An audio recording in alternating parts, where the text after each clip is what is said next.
하나님, 험하고 분주한 세상에 살다가 주의 품으로 돌아왔습니다. 겸허한 마음으로 하나님의 말씀을 기다립니다. 귀한 자리 부족한 종을 세우셨사오니 성령께서 임하셔서 말씀하여 주옵소서. 하나님의 음성을 듣는 귀한 시간 되게 하여 주옵소서. 예수님의 이름으로 기도하옵나이다. 아멘. 할렐루야. 오늘도 주의 은혜가 우리 가운데 충만하시기를 주의 이름으로 축복합니다. 우리가 잘 아는 레오나르도 다빈치가 수년에 걸쳐서 심혈을 기울여서 우리가 잘 아는 최후의 만찬이라는 그림을 그렸습니다. 다 그린 다음에 지인들을 초대해서 이제 그 그림을 공개하는 시간입니다. 천으로 덮였다가 그 천을 걷어내면서 그림이 보이게 됩니다. 많은 사람들이 그 그림을 보면서 탄복을 하고 감탄을 합니다. 그때 한 사람이 이럽니다. 정말 대단한 작품입니다. 저 예수님 손에 들린 저 유리잔을 보세요. 얼마나 대단합니까? 라고 칭찬을 하게 됩니다. 이 말을 들은 레오나르도 다빈치가 갑자기 붓을 들더니 그 그림 유리잔과 그 모든 것들을 다 거기다가 덧칠을 해버리고 망쳐버립니다. 사람들이 깜짝 놀랐습니다. 아니, 왜 이러십니까? 왜 몇 년 동안 그려놓은 그림을 왜 이렇게 다 망치십니까? 이때 레오나르도 다빈치가 한 말입니다. 여러분, 이 작품은 실패한 작품입니다. 만약에 여러분의 시선이 이 예수님의 손에 들리워진 유리잔에 모여 있다면 그것은 제가 그림을 그린 의도와는 벗어난 것입니다. 저는 사람들의 시선이 예수님께 집중되기를 원했습니다. 그리고는 다시 수년에 걸쳐서 그림을 그려서 최후의 만찬이라는 위대한 작품을 탄생시키게 됩니다. 오늘 우리는 어디에다 시선을 두고 삽니까? 오늘날 한국교회는 어디에다 시선을 두고 삽니까? 예수님에게 시선을 집중해야 할 교회가, 예수님에게 시선을 집중해야 할 성도들이 예수님의 손에 들리워진 유리잔에 온통 관심이 있는 거 아닙니까? 잘 아시는 이야기지만 미국에서 한 흑인이 마침 출장을 갔다가 주일날이 돼서 예배당을 찾았습니다. 예배당에 가서 예배당에 들어가려는데 그 예배당을 지키던 그 집사님이 당신은 여기 못 들어갑니다. 딱 막는 겁니다. 나 왜 예배 드리러 왔는데 왜 예배당에 나를 못 들어가게 하십니까? 당신 같은 흑인은 우리 교회에 들어갈 수 없습니다. 인종차별적인 말을 듣자 가서 예배를 드리고 싶은데 예배를 드릴 수 없어서 이 흑인이 이 예배당 올라가는 계단에서 퍼부리고 앉아 울고 있을 때 주님께서 그에게 다가와 말씀하십니다. 울지 말아라. 너 저 예배당 들어가지 못해서 우느냐? 나도 저 예배당 못 들어갔다. 나도 저 예배당 못 들어갔다. 오늘 우리의 시선이 예수님의 유리잔에 다 가 있듯이 혹 오늘날 교회가 예수 없는 교회들이 얼마나 많습니까? 교회당이라고 해서 다 주님이 계십니까? 예수 없는 교회, 예수님께 관심이 없는 교회들. 오늘 한국 교회가 교회당을 화려하게 짓고 수많은 성도들이 몰려들어와 통계상으로는 대한민국 땅의 종교인 가운데 가장 많은 수를 자랑하고 있지만 과연 우리는 예수님을 잃어버린 것은 아닙니까? 우리는 예수님보다는 예수님의 손에 들려진 유리잔에 온통 관심이 있는 것이 아닙니까? 그것이 과연 하나님이 원하시는 것이고 그것이 과연 주님이 원하시는 것일까요? 교인 수만 늘렸을 뿐 진정 주님의 제자를 찾을 수 없는 오늘날 한국 교회가 그러기에 세상에 감동을 주지 못한 채 능력을 잃어버린 것은 아닐까요? 아시는 대로 총회 임원으로서 회의를 할 때마다 5시간, 6시간을 회의할 때마다 마음에 끌어오는 것이 있습니다. 한 번은 제가 회의를 하다가 한탄을 하듯이 그랬습니다. 도대체 이 사람들은 예수 믿는 사람일까요? 이때 어느 임원이 말씀하셨습니다. 이 사람들은 예수 믿는 사람들이 아니라 교회에 다니는 사람들입니다. 그냥 교회만 다니는 사람들입니다. 오늘날 우리 모습은 그런 꼴이 아닐까요? 주님이 이렇게 말씀하십니다. 마태복음 28장 19절 말씀에 그러므로 너희는 가서 모든 족속으로 제자를 삼아 아버지와 아들과 성령의 이름으로 세례를 베풀라 말씀하시는 그 의도 속에는 우리로 하여금 예수님이 원하시는 것은 수천 명, 수만 명 멋들어진 예배당이 아니라 진정한 주님의 참 제자가 있기를 원하시는 것이 아니겠습니까? 믿음은 제자됨에 있지 않겠습니까? 우리는 지난 주일 귀한 일꾼들을 세우는 귀중한 일을 했습니다. 그분들뿐만 아니라 우리 모두는 주님으로부터 부름받은 사람입니다. 과연 우리는 어떻게 사는 것이 예수님의 제자로서의 바른 삶을 사는 것일까? 과연 우리가 어떻게 사는 것이 정말 하나님이 원하시는 삶일까? 오늘 제자로 산다는 것, 오늘 본문을 통해 주님께서 우리에게 주시는 하나님의 음성을 듣는 이 아침이 되시기를 주의 이름으로 축복합니다. 우리가 제자로 산다는 것, 첫째 그 제자됨인데 그 제자됨이란 세상은 지식을 가르쳐주지만 오늘 성경 말씀에 보면 누가복음 9장 23절 말씀에 또 무리에게 이르시되 아무든지 나를 따라오려거든 그랬습니다. 마가복음 1장 17절 말씀에 예수님께서 야고보와 요한에게 나를 따라오너라 그러셨고 마태복음 9장 9절 말씀에 세리 마태에게 너는 나를 쫓으라 그러셨으며 요한복음 21장 22절 말씀에 베드로에게 너는 나를 따르라 그러셨어요. 이 모든 것이 함유하고 있는 뜻이 무엇일까? 나를 따르라, 나를 쫓으라. 모든 것은 주의 말씀에 순종하라 또는 주님을 사랑하라, 아니 이 모든 걸 합해서 주를 사랑하라 하는 뜻입니다. 주님을 닮아가라 하는 뜻입니다. 이것이 참된 제자입니다. 세상의 학문의 제자는 학문만 가르치는 것으로 끝나지만 주님이 말씀하시는 제자는 예수님을 닮아가는 것을 의미합니다. 그냥 예수님을 따라간다는 것이 따라가는 척 흉내를 내라는 말이 아니라 인격적으로 주님의 말씀에 순종하며 따라가며 그 모든 걸 사람의 육정을 초월해서 주님을 사랑하는 것이며 그리고 마침내 주님을 닮아가는 것을 우리는 주님의 제자된 삶이라 할 수 있습니다. 사랑하는 성도 여러분, 예수님을 닮아가는 삶이 되시기를 주의 이름으로 축원합니다. 사나 죽으나 사는 것도 주님 닮은 삶, 아니 우리가 죽는 순간에도 주님을 닮은 그러한 죽음이 있어야 한다는 말씀입니다. 대표적인 사람이 스데반입니다. 스데반이 돌에 맞아 순교하면서 그가 기도하기를 이렇게 기도합니다. 주여 내 영혼을 받으시옵소서. 그리고 주여 이 죄를 저들에게 돌리지 마옵소서. 자기를 돌로 쳐 죽이는 자들을 위해서 기도했습니다. 이것은 예수 닮은 죽음이 아닙니까? 예수님께서도 십자가에 달려 돌아가실 때 주여 내 영혼을 받으시옵소서, 이 죄를 저들에게 돌리지 마옵소서, 저들이 모르고 하는 일입니다.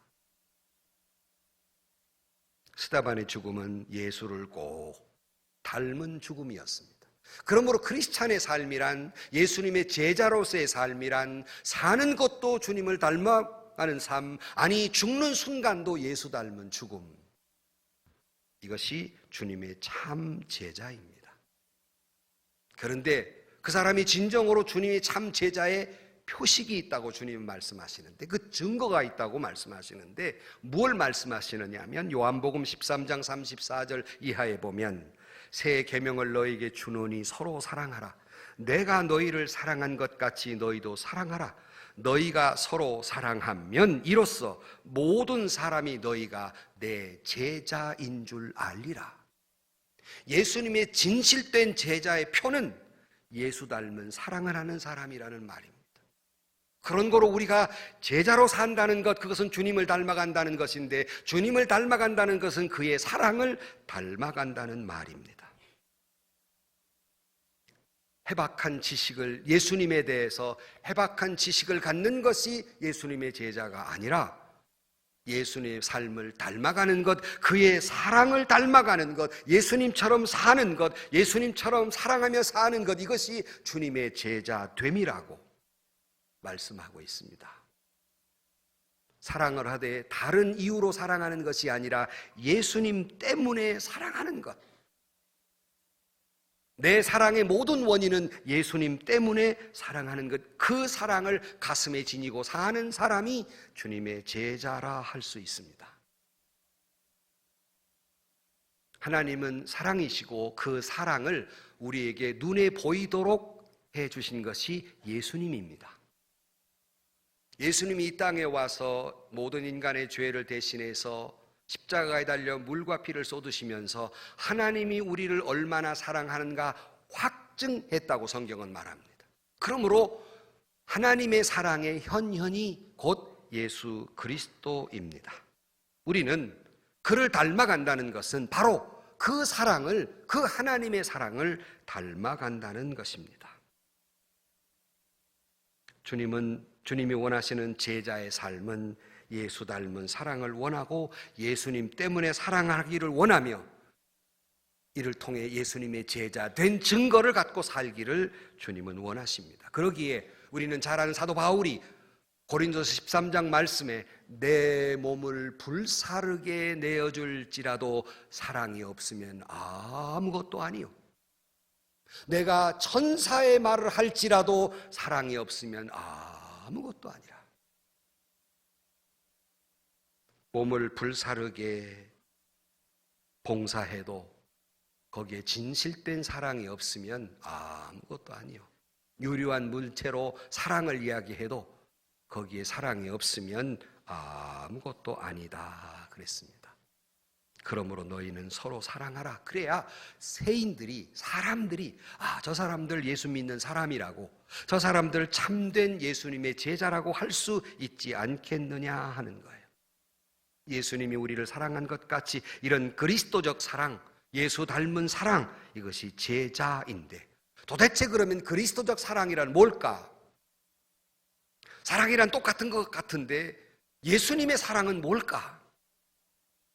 쉽게 말씀을 드리면 예수님의 사랑은 모르는 자를 사랑했고 받는 것이 없이 사랑했으며 이해를 따지지 않고 사랑했고 받고 주는 사랑이 아니라 주고 또 주는 사랑을 한 것, 이것이 우리들이 하는 사랑과 다른 것이고 이것이 우리가 닮아가야 할 사랑이며, 그러기에 요한일서 4장 말씀에 우리가 먼저 그리스도를 사랑한 것이 아니라 그가 우리를 먼저 사랑했다고 말씀하시는 이 주도적인 사랑, 일방적인 사랑, 이것이 주님이 우리에게 가르쳐준 사랑, 이것은 창조적 사랑, 사랑할 만해서 사랑하는 것이 아니라 사랑을 만들어가며 하는 사랑, 이것이 대속적인 사랑. 대속적인 사랑이란 의인이라 사랑한 것이 아니라 죄인을 사랑했는데 죄인의 그 허물도 죄인의 그 잘못도 내 탓으로 생각하고 내가 짊어질 짐이라고 생각하고 때로는 누명도 쓰고 손해도 보고 오해를 받으면서까지라도 사랑하는 이 대속적 사랑, 이것이 주님이 우리에게 가르쳐준 사랑입니다. 우리는 이것을 배워야 합니다. 그리스도의 심장을 가져 우리는 이런 사랑을 할 수 있습니다. 사람들은 말합니다. 사랑할 만해야 사랑하지요. 여러분 오늘 아침 오시다가 교회 벽면에 붙어있는 그림을 보셨습니까?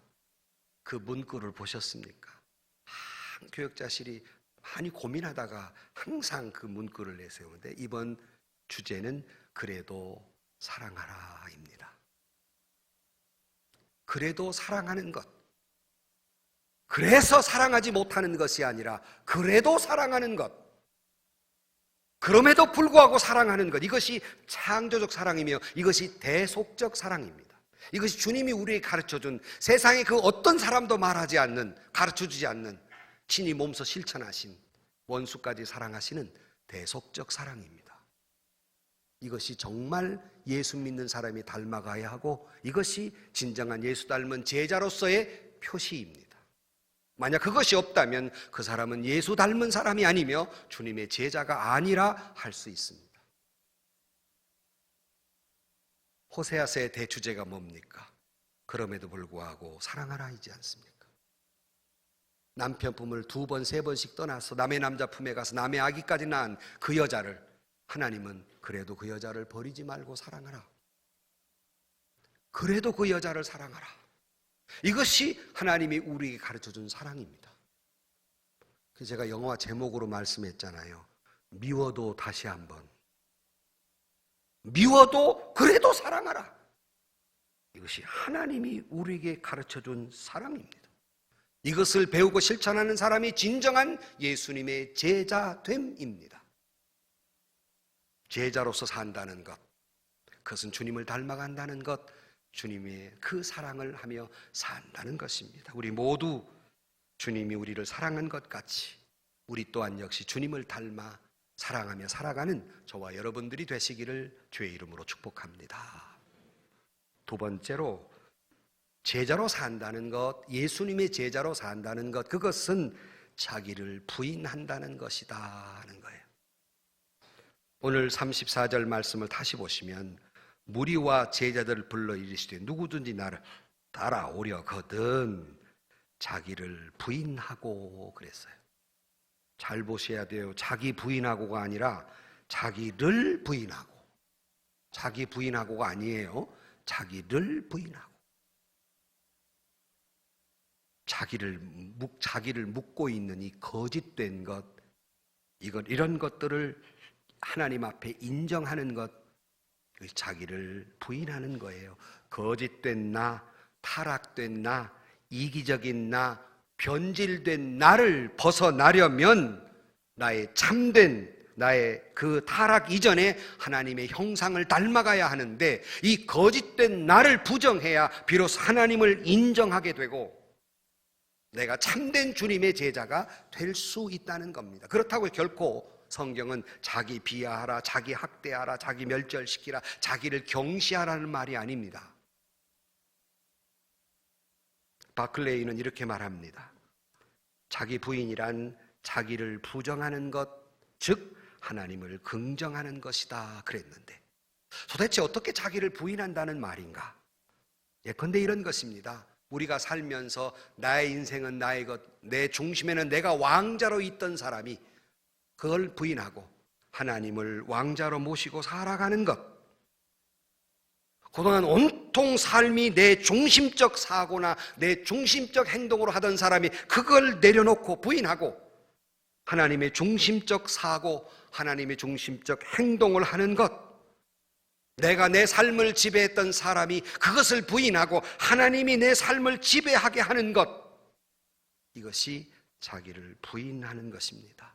내 뜻보다 하나님의 뜻이 우선이며 내 유익보다 하나님의 유익이 우선이며 내 논리와 이상보다는 하나님의 뜻이 우선인 사람, 하나님의 지배적 원리로 살아가는 사람, 이게 나를 부인하는 겁니다. 나를 부인할 때 비로소 하나님을 인정하게 되는 것이 옳시다. 우리는 둘 중에 하나입니다. 자기를 부정하든지 하나님을 부정하든지. 여러분은 둘 중에 어느 삶을 살고 있습니까? 제자로 산다는 것은 나를 내려놓고 나를 부정하는 것입니다. 내 지식이나 내 판단이나 내 경험을 내려놓고 주의 말씀을 최우선으로 살아가는 것. 자기 경험이나 지식이나 자기의 이 모든 아집을 내세우느라고 하나님의 말씀과 하나님의 능력과 하나님의 뜻은 온데간데 없고, 나를 내세우는 사람은 하나님을 부정하고 사는 사람입니다. 교회는 나와도 설교는 들어도 예수 믿는 사람 아닙니다. 주님의 제자 아니란 말입니다. 그러므로 우리는 부단히 이 교만한 나, 이 고집스러운 나, 이 안일주의, 자기 편의주의, 이 자기 향락주의와 나는 부단히 우리는 그것을 싸워야 합니다. 이것이 자기 십자가예요. 이제 다음에 나오지만 어느 여집사님이 한 분 계신데 얼굴도 남납한 예쁘장하게 생겼고 남편도 능력이 있어서 벌만큼 벌어서 그만큼 살면 행복하게 살 수 있을 것 같은데 맨날 그 집안은 싸움박질이에요.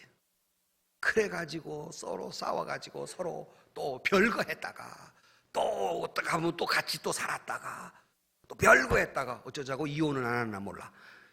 더 붙였다 떨었다 보니 목사님이 속상한단 말이에요. 찾아가서 집사님, 그래 사람이 행복하게 살기도 짧은 인생인데 사랑하며 살기도 짧은 인생이 어쩌면 그렇게 삽니까? 어떻게 좀 잘 살 수 없습니까? 그랬어요. 그 집사님 피시고 있으면서 방법은 있지요 그러더래요. 뭔데 그것이? 방법은 있는데 내가 실천 안 해서 그래요. 뭔데 그것이? 내가 죽으면 되죠 뭐. 그것이 자기가 자살한다는 말이 아닙니다. 예수 앞에 나를 내려놓는다는 말이에요. 알기는 잘 알아. 또 교회를 다녔으니까, 목사님 설교 들었으니까 실천을 안 하는 거예요. 실천을. 여러분 그 말이 맞지 않습니까? 내가 죽으면 되는 거 아니에요? 가만히 생각해 보세요. 오늘의 나의 문제, 오늘의 내 가정의 문제, 오늘의 내 고민의 문제, 오늘의 내 마음의 상처, 이 모든 것이 내가 죽으면 다 해결되는 것이에요. 내가 하나님 앞에 내려놓으면 다 해결되는 거예요. 별것도 아닌 자존심에 분해할 것도 없고 억울해할 것도 없고 자존심 상해할 것도 없고 교만할 것도 없고 내가 죽었는데, 나를 내려놓았는데 철저하게 자기를 부정하는 것, 이것이 바로 십자가입니다. 여러분 그런데 말입니다. 나를 내려놓았을 때, 나를 부정하고 나를 죽였을 때 진짜 죽는 것이 아니라 나를 내려놓으면 새로운 신세계가 열리게 될 줄로 믿습니다. 내가 경험하지 못한 희열과 기쁨과 감격과 평안이 나를 내려놓는 순간 우리에게 넘치도록 파도처럼 밀려오게 됩니다. 경험한 사람만이 알 수 있는 거예요. 내려놓는 순간이 있는 사람만 알 수 있는 거예요. 예수님의 참 제자들만 알 수 있는 겁니다. 주님 말씀하십니다. 자기 목숨을 얻는 자는 잃을 것이요 나를 위하여 자기 목숨을 잃는 자는 얻으리라 그랬어요. 죽을 때 열매를 맺습니다. 여러분 한 알의 밀알이 땅에 떨어져 죽어야 싹이 나지. 그대로 있으면 무슨 싹이 나겠습니까? 아시는 대로 뭐 밀하나 이런 묘를 팠을 때 무슨 뭐 밀 같은 걸 쥐고 죽었다고 그래요. 그거 갖다 심었더니 싹이 나더랍니다. 그게 죽어야 싹이 나지 1000년 2000년을 쥐고 있은들 그게 싹이 나겠습니까? 밀알이 죽어야 썩어야 싹이 나죠. 살자고 자꾸 하니까 문제이지 죽자고 하는데 무슨 문제가 있겠어요? 내가 죽는데 누가 어거지로 나를 죽이는 것이 아니라 스스로 나를 죽이는 건데 거기에 무슨 문제가 있습니까? 몇 주 전에도 말씀드렸어요. 우리가 순교한다고 하는 것 땅하고 우리가 예수 믿는다고 해서 지금도 수없는 사람들이 순교하고 있습니다. 여러분 21세기에 땅하고 누가 나한테 총 쏘고 죽는 거야. 그것도 어려운 일이지만 할 만해요. 그렇지만 순교자로 살아있다고 하는 게 어려운 거예요. 순교자적 삶을 산다는 것이 어려운, 그것도 날마다 제가 좋아하는 문구가 사도 바울이 고린도전서 15장 31절 말씀에 나는 날마다 죽노라. 이거를 하루 하면 끝나는 게 아니에요. 한 번 이 경험만 하면 끝나는 게 아니에요. 날마다 순간마다 일마다 계속 그래야 하는 거예요. 순교하는 것보다 순교자적 삶이 어려운 거예요. 그럼에도 불구하고 여러분, 죽어야 부활이 있지 않습니까? 예수님 십자가 달려 죽어야 부활이 있지 않아요? 늘 말씀드린 대로 no cross, no crown. 아니, 십자가 없는데 어떻게 영광이 있어요? 내가 죽지 않고 어떻게 영광이 있어요? 어떻게 새로운 생명의 역사가 있어요? 본디 불가능한 것입니다. 여러분, 오늘 아침 다시 한번 생각해 보십시다. 내가 주님을 따르기 위해 버려야 할 것들이 무엇인가? 어떤 때는 부자가 되는 꿈, 어떤 때는 자기 기득권, 어떤 때는 높아지려는 허망한 생각, 안일한 자세, 내가 부인해야 할 것, 주님을 위해서 내가 부인해야 할 것이 무엇이 있을까? 여러분, 예수님을 위해 생명까지 내놓으라 하고 싶지 않습니다. 예수님 때문에 뭘 손해보셨습니까? 뭘 양보하셨습니까? 아니, 하다못해 예수님 때문에 작은 마음이라도 무엇을 불편해 하셨습니까? 이것이 없다면 자기 부인이 없는 사람입니다. 사랑하는 성도 여러분, 예수님의 제자로 산다는 것, 바로 그것은 자기를 부정하는 것, 그리고 하나님을 인정하는 것입니다. 오늘 또 날마다 나를 내려놓고 하나님의 뜻과 하나님의 나라의 영광을 위해 살아가는 주님의 제자로서의 삶을 사는 저와 여러분들이 되시기를 주의 이름으로 축복합니다. 끝으로 세 번째로 제자로 산다는 것, 그것은 본문에 보면 자기 십자가를 지고 따르라 그랬습니다. 23절을 다시 읽습니다. 또 무리에게 이르시되 아무든지 나를 따라오려거든 자기를 부인하고 날마다 제 십자가를 지고 나를 따를 것이라 그랬습니다. 여러분, 예수를 잘 믿는다고 하는 것, 예수님을 잘 따른다고 하는 것, 예수님의 진정한 제자가 된다는 것은 주님이 내게 지고 가라고 하신 십자가를 지고 가는 것입니다. 이것이 예수님의 제자로 산다는 것이며 이것이 예수님의 제자의 길입니다. 오늘 또 여러분의 어떤 고난이 있습니까? 어려움이 있습니까? 그 의미를 아십니까? 파이널 골, 내 지금 이 고난의 마지막은 무엇이 이루어질 것인가?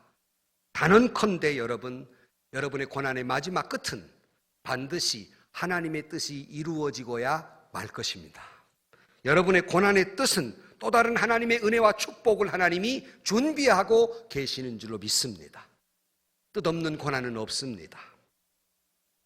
그런데 바로 우리가 십자가를 진다는 것은 고난에 담긴 의미를 알고 고난을 참고 살아간다는 것입니다. 다시 말하면 내가 이 고난을 당함으로 다른 사람이 산다면, 내가 손해를 봄으로 타인에게 이익이 돌아간다면, 내가 죄인됨으로 다른 사람이 의인된다면, 내가 조금 불행해짐으로 다른 사람이 행복해질 수 있다면, 나의 유익을 위해 십자가를 지는 것이 아니라 바로 그들을 위해서, 그를 위해서, 주님을 위해서 그 길을 걸어가는 것, 그 고난의 길을 걸어가는 것, 이것이 자기 십자가입니다. 주님은 그 십자가 길을 걸어가며 원망 없는 침묵과 믿음으로 그 십자가를 지셨습니다. 우리는 조그마한 십자가를 진다고 말도 어떻게 그렇게 많은지, 위세가 그렇게 어찌 많은지, 그러나 주님은 도수장으로 끌려가는 양처럼 아무 말이 없었어요. 이유나 변명을 대지 않습니다. 하나님의 뜻이 이루어지는 걸 믿기에 그 고난을 다 감당했어요. 우리는 과연 그 십자가를 지고 가고 있습니까? 우리는 그 주님을 위해서 내가 내려놓고 희생하고 타인을 살아가기 위해 나를 죽이는 그런 십자가를 지고 사십니까? 십자가, 그러니까 뭐가 십자가인 줄 모르고 살아가는 사람들이 많습니다. 그리고는 이 십자가 너무 무겁다고만 합니다. 어쩌면 그 하나님이 내게 이 어려운 십자가를 주셨습니까? 그래요. 그러나 여러분, 분명히 생각할 것은 주님이 각자에게 주신 십자가는 여러분에게 가장 적합한 십자가입니다. 여러분이 감당할 만한 십자가이기에 하나님은 여러분의 그 십자가를 허락하신 줄로 믿습니다. 아니, 여러분이 지금 감당하고 있는 십자가는 여러분이 져야 할 십자가의 가장 가벼운 것이에요. 아니, 다시 말하면 여러분이 진 십자가는 여러분만이 감당할 수 있기에 하나님이 그 십자가를 허락하신 줄로 믿습니다. 결코 지금 내가 무겁고 힘들었다고 생각해도 그것은 무거운 것도 아니며 무리한 것도 아니기에 하나님이 내게 십자가를 주신 겁니다. 어쩌다 내가 저런 남편을 섬겨야 하나? 어쩌다 내가 저런 시어머니를 만나는가? 어쩌다 내가 이런 직장에 다녀야 하는가? 내가 왜 이런 억울한 일을 당하며, 내가 왜 이런 엄한 소리를 들으며, 내가 왜 이런 손해를 보고, 내가 왜 이런 희생을 강요당해야만 하는가? 도대체 내게 무슨 유익이 있을까? 그럼에도 불구하고 주의 영광을 위해 지고 간다면 그것이 바로 자기 십자가입니다. 아니, 이런 건 십자가 아니에요. 어떤 사람이 주일날 교회 와가지고 자전차를 바쳤는데 열쇠질을 안 했어요. 그러니까 도둑놈이 가져가 버렸네. 그걸 십자가라고 말하는 건 엉터리입니다. 그 지가 실수한 거지. 그게 뭔 십자가예요? 착각하지 말라고요. 그건 십자가 아니에요.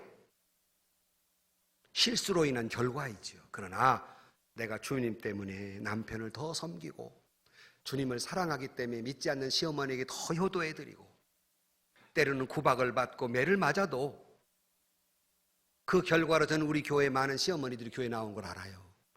저한테 직접 하시는 말씀을 들었어요. 우리 며느리, 예수 믿는 며느리 천사예요. 천사예요. 제 귀로 들었어요. 힘들고 어렵고 구박하고 매질을 해도 그래도 예수 믿기 때문에 감내하는 것, 이것이 자기 십자가란 말입니다. 팔자 타령이 아니라, 여러분, 우리는 모두 교회에 와서 좀 더 행복해지고 교회에 와서 마음 편안해지고 교회 다님으로 고통이 없고 문제가 해결되기를 원해요. 여러분, 그렇게 되기를 주의 이름으로 축복합니다. 그러나 그런 과정에는 반드시 고난이 있고 그 과정에는 반드시 자기가 지고 가야 할 십자가가 있다는 말이에요. 이거 없이 편안과 행복과 축복만을 바라는 것은 마치 예수님의 손에 들린 유리잔만 바라보고 있는 것과 같다는 말씀입니다. 다시 말씀드립니다. 고난이 없는 영광 없습니다. 십자가를 져야 부활도 있는 것입니다. 그러기에 로마서 8장 16절 이하에 보면 성령이 친히 우리의 영과 더불어 우리가 하나님의 자녀인 것을 증언하시나니 자녀이면 또한 상속자 곧 하나님의 상속자요 그리스도와 함께한 상속자니 우리가 그와 함께 영광을 받기 위하여 고난도 함께 받아야 할 것이니라. 생각하건대 현재의 고난은 장차 우리에게 나타날 영광과 비교할 수 없도다 그랬습니다. 오늘 고난은 장차의 영광과 비교할 수 있는 은혜와 축복이 있게 될 줄로 믿습니다. 주님의 제자로 산다는 것, 그것은 자기 몫의 십자가를 감당하는 것입니다. 결론으로 말씀을 드립니다. 오늘 저와 여러분이 오늘 하루도 호흡하고 내가 살아있는 것은 내 목숨을 내 마음대로 사용하라고 주신 것이 아니라 내 건강과 시간과 부와 명예와 재능은 주님의 제자로서의 삶을 살라고 우리에게 오늘의 위치와 오늘의 처지를 허락하신 줄로 믿습니다.